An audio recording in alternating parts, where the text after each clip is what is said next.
নরহরি দাসজি তার তিনি ছিলেন বৃন্দাবনের মহান সন্ত। তার যে শিষ্য রসিক দেবজি, তাকে তিনি কৃপা করার জন্য কঠোর পরীক্ষা নিয়েছিলেন এবং তিনি প্রথম অন্যান্য শিষ্যদের দ্বারা নিন্দা করে তাকে প্রথম এই গরিলাল কুঞ্জ থেকে, তার যে প্রাণের ঠাকুর, সেখান থেকে বিদায় দেন এবং বলেন যে অনেক নিন্দা তোমার নামে আসছে, তুমি এখন এখান থেকে চলে যেতে পারো, তোমার এখানে কোনো ঠাঁই নেই। রসিক দেবজি চলে যান গুরুদেবের আদেশ।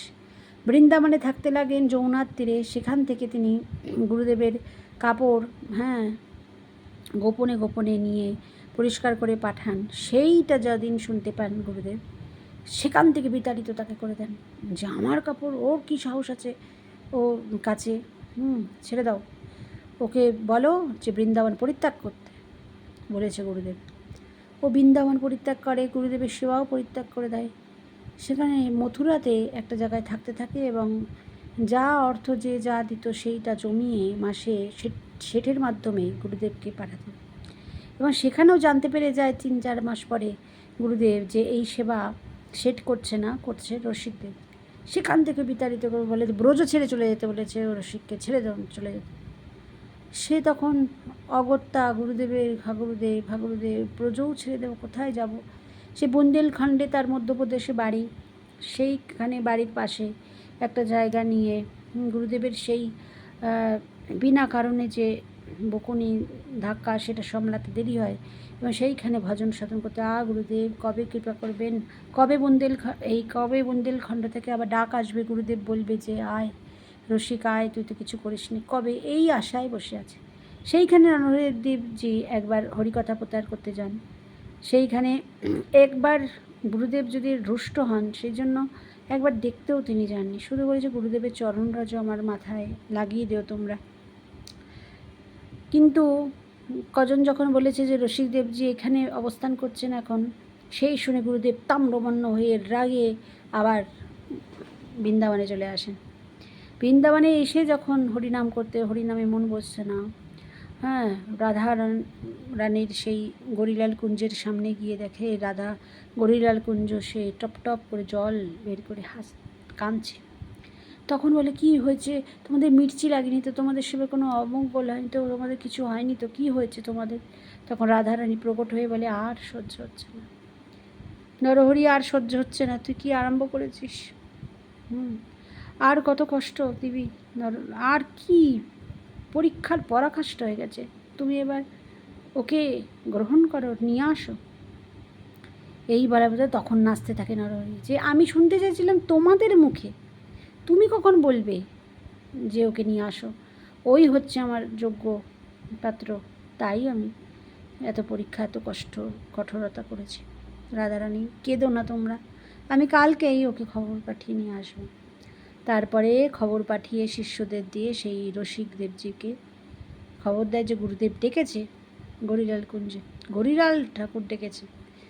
আর এই শুনে তো ছটপটিয়ে এত বছর পর আসে এবং এসে যখন প্রণাম করে তখন তাকে তুলে বুকে জড়িয়ে ধরে নরহরি দেবজি, বলে যে আমি এটাই শুনতে তোকে এত কষ্ট দিয়েছি যে কবে রাধা ঠাকুরানী নিজের মুখে গরিলাল কুঞ্জ নিজে বলবে যে রসিকদেবজি আমার প্রিয়, তাকে নিয়ে আসো, সেই জন্য এত কষ্ট, এত কষ্ট, এত কষ্ট দিয়েছি, তবু তোর মনে কোনো দিন অনির্মলতা, কোনো দিন কোনো কটূক্তি, কোনো আমার প্রতি কোনো দিন হয়নি, ক্রোধ হয়নি।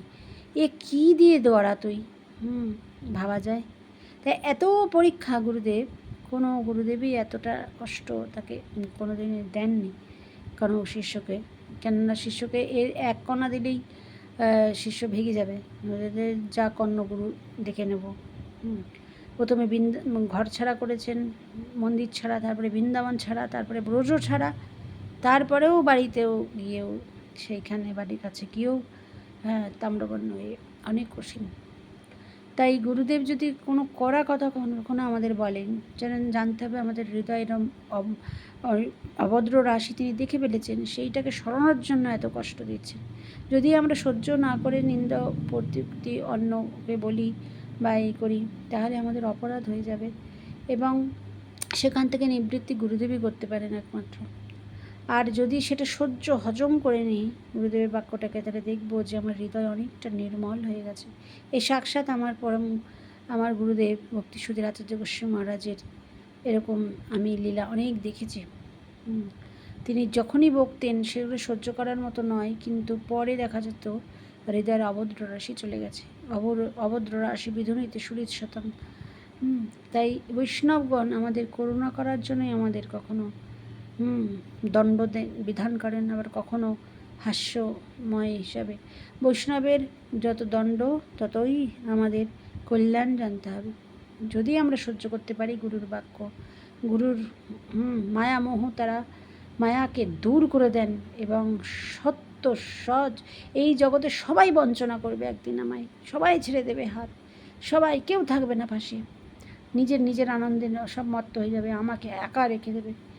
এই যে বেদনা, তখন সেই বেদনার থেকে বাঁচানোর জন্য গুরুদেব সেই জানা যে এই জগতের সুসত্য হচ্ছে, যতদিন তুমি করতে পারছো ততদিনই তোমায় দেখব, আর যেদিন তুমি পারবে না সেদিন তোমার পিছিয়ে কেউ থাকবে না। তা সেইটার বোঝানোর জন্যই, মায়ার ভেলকিবাজি বোঝানোর জন্যই, এবং সুসত্য হচ্ছে একমাত্র ভগবান যদি চায় অন্য লোক রেখে তাকে দেখবে, কেউ না কেউ দেখবেই। তাই এইটা বোঝানোর জন্যই গুরু বৈষ্ণব আমাদের ধাক্কা দেন এবং হৃদয়ে আমি যে ভুল মায়াগ্রস্ত হয়ে রয়েছি এটাকে বুঝিয়ে দেন। হরেই কৃষ্ণ, হরেই বল। তাই সকল বৈষ্ণব চরণে, গুরু বৈষ্ণব চরণের জন্য এতে কিছু অপরাধ আমার যেন না হয়, তাই সকলের চরণে দণ্ডবত প্রণাম।